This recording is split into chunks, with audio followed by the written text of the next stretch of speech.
ಈಗ ತಾನೇ ಕಪ್ಪು ಕಾಣಿಕೆಗಳನ್ನು ಕೊಟ್ಟು ಹೋದ್ರು. ಅದಕ್ಕೆ ಏನಪ್ಪ ಇಟ್ಟರು? ಭಯ ಮಂತ್ರಿ, ನಿನ್ನ ವಾಕ್ಯವನ್ನು ಕೇಳಿ ನನ್ನ ಮನಸ್ಸಿಗೆ ಬಹಳ ಸಂತೋಷವಾಯಿತು. ನೀನಿನ್ನು ನಿನ್ನ ಪೀಠದಲ್ಲಿ ಸುಖಾಸೀನನಾಗು. ಮಹಾರಾಜರಿಗೆ ಜಯವಾಗಲಿ. ಚಾರಣೆ ವಿಚಾರವೇನು? ಯಾರೋ ಈ ಕೇವಣಿಯರು ತಮ್ಮ ದರ್ಶನಕ್ಕೆಂದು ಬಂದಿರುವರು. ಅವರ ಉಚಿತ ಮರ್ಯಾದೆಯಿಂದ ಕಂಡುಕೊಂಡು ಬನ್ನಿ. ಶಂಭೋ ಮಹಾದೇವ, ಶಂಭೋ ಮಹಾದೇವ, ಸಾಂಬ ಸದಾ ಶಿವ, ಶಿವ ಶಿವ ಶಿವ ಶಿವ. ಯತಿವರನಿಗೆ ವಂದಿಸುವೆನು. ಸಾಂಬ ಸದಾ ಶಿವ, ಶಿವ ಶಿವ.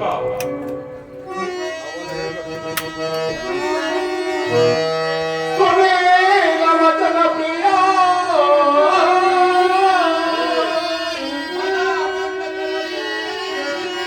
ಮನದಾನಂದಕರ ಸ್ವರೂಪ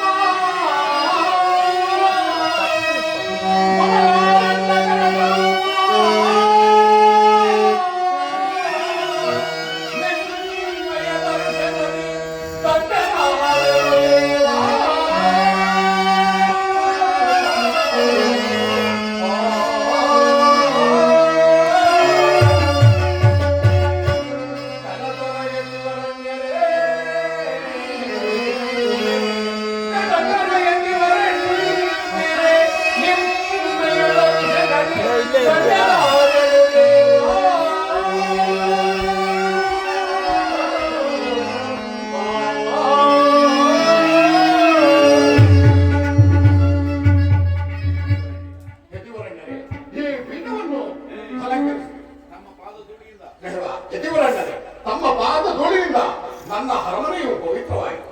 ನಾನು ಧನ್ಯನಾದ. ತಾವು ಯಾರು? ತಮ್ಮ ನಿವಾಸ ಯಾವುದು? ನನ್ನಲ್ಲಿಗೆ ಬರಲು ಕಾರಣವೇನು? ಆ ವಿಚಾರವನ್ನು ತಿಳಿಸಿ. ಮಹಾರಾಜ, ನನ್ನ ನಿವಾಸವು ಚಕ್ರಾಂತರ್ಯ ವೈರಾಗ್ಯವನ್ನು ಬಯಸಿ ಸದಾ ಶನಿವೇಶ್ವರನನ್ನು ಆರಾಧಿಸುವ ನನಗೆ ವೈರಾಗ್ಯವು ಬೇಸರವಾಗಿ ಸ್ವಲ್ಪ ಕಾಲ ಲೌಕಿಕವಾಗಿ ವ್ಯವಹಾರಿಯಾಗಬೇಕೆಂಬುದು ಬಯಕೆ ಉಂಟಾಗಿದೆ. ಅದರ ಪ್ರಾಪ್ತಿಗಾಗಿ ನಿನ್ನಲ್ಲಿಗೆ ಬಂದೆನು. ಕೊಡುವೆನೆಂದು ನೀನು ನನಗೆ ವಾಗ್ದಾನ ಮಾಡುವುದಾದರೆ ಸಂಕೋಚವಿಲ್ಲದೆ ಹೇಳುವೆನು. ಸತ್ಯವಾಗಿ ನಡೆಸಿಕೊಳ್ಳುವೆನು. ಅದೇನೆಂದು ಹೇಳಿಸುವ. ಹಾಗಾದರೆ ಕೇಳು. ಕೆಲವ ಕಾಲ ನಾನು ನಿನ್ನ ರಾಜ್ಯದ ರಾಜನಾಗಬೇಕೆಂಬುದು ಆಸೆ ಹೊತ್ತಿರುವುದು. ಆದ್ದರಿಂದ ನಿನ್ನ ರತ್ನ ಸಿಂಹಾಸನದ ಮೇಲೆ ನನ್ನನ್ನು ಸುರುಳಿಸಿ ನಿನ್ನ ರಾಜಮುದ್ರಿಕೆ ಉಂಗುರವನ್ನು ನನ್ನ ಬೆರಳಿಗಿರಿಸಿ ನಿನ್ನ ಪಟ್ಟದ ಕತ್ತಿಯನ್ನು ನನ್ನ ವಶಪಡಿಸಬೇಕು. ಅಲ್ಲದೆ ನೀನು ನನ್ನ ಮಂತ್ರಿಯಾಗಿ ಕುಳಿತು ನನ್ನ ಆಜ್ಞೆಯನ್ನು ಪಾಲಿಸಬೇಕು. ಇದೇ ನನ್ನ ಆಸೆ. ಇದು ಯಾವ ಮಹತ್ಕಾರವು ಮಹಾ ಯತಿವರಣ್ಯರೇ? ಕೆಲವು ಕಾಲವಲ್ಲ, ಸದಾ ನೀವೇ ರಾಜರಾಗಿದ್ದು ನಮಗೆ ಆಶೀರ್ವಾದವನ್ನು ಮಾಡುತ್ತಿದ್ದರೆ ಬಹಳ ಸಂತೋಷವಾಗುವುದು. ಬನ್ನಿ ಸ್ವಾಮಿ, ಬನ್ನಿ ಸ್ವಾಮಿ, ಈ ಸಿಂಹಾಸನ ಮೇಲೆ ಕುಳಿತುಕೊಳ್ಳಿ.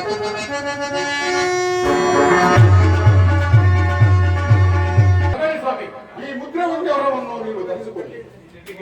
ನಿಮ್ಮ ಬೆರಳಿಗೆ ಇರಿಸುವೆ. ತೆಗೆದುಕೊಳ್ಳಿ ಈ ಪಟ್ಟದ ಕತ್ತಿಯನ್ನು. ಕುಳಿತುಕೋ ಮಂತ್ರಿ. ಆಗಬಹುದು. ನೀನು ನನ್ನ ಭಟನಾಗಿರಬೇಕು. ಹಾಗೆ ಆಗಬಹುದು. ಮಹಾರಾಜರಿಗೆ ಜಯವಾಗಲಿ. ಅವರನ್ನು ಇಲ್ಲಿಗೆ ಬರಮಾಡಿ.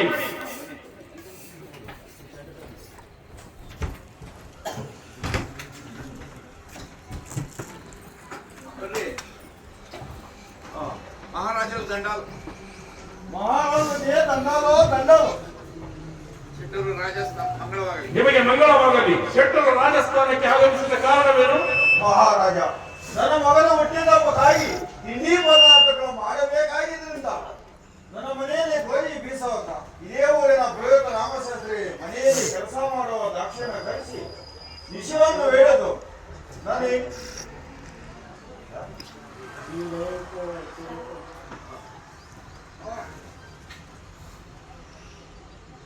ದಾಸಿಯನ್ನು ಕರೆಸಿದೆನು. ದಾಸಿಯನ್ನು ಕರೆಸಿದನು.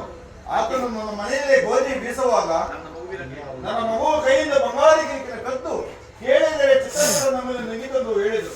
ಅನಂತರ ಅದನ್ನ ಗಂಡನನ್ನು ಕರೆಸಿ ವಿಷಯವನ್ನು ಹೇಳುವಾಗ ನನ್ನ ಹೆಂಡತಿ ಕಳತನ ಮಾಡುವಂತ ಹೇಳಿದರು. ಅನಂತರ ನಮ್ಮ ಸೇವಕರ ಬರಮಾಡಿ ಆತನು ಸೋಲಿಸಿದಾಗ ಆತನ ಅಂಗಿಲನೇ ಗಿರಿಕಿ ಬಿದ್ದಿದ್ದು ನಿಜ. ಇದೇ ಊರಿನ ಪುರೋಹಿತ ರಾಮಶಾಸ್ತ್ರಿ ತೋಟದಲ್ಲಿ ಕೆಲಸ ಮಾಡುತ್ತಿದ್ದನು. ಆತನ ದಯಾಳ ತಾವು ವಿಸಾರಿಸಬೇಕು. ಓ ಕಳೆದು ಹೋಗಿದ್ದ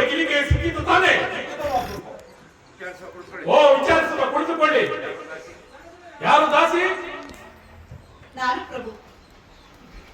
ಓ, ಧನಪಾಲ ಶೆಟ್ಟಿಯ ಕೈಯಲ್ಲಿದ್ದ ಬಂಗಾರದ ಗಿರಿಕೆಯನ್ನು ನೀನು ಅಪಹರಿಸಿದ್ದು ನಿಜ ತಾನೇ? ಸತ್ಯವಾಗಿ ನಾನು ಆ ಗಿರಿಕೆಯನ್ನು ಕದಿಯಲಿಲ್ಲ. ಜೀವಂತವಾಗಿ ನವಿಲು ಬಂದು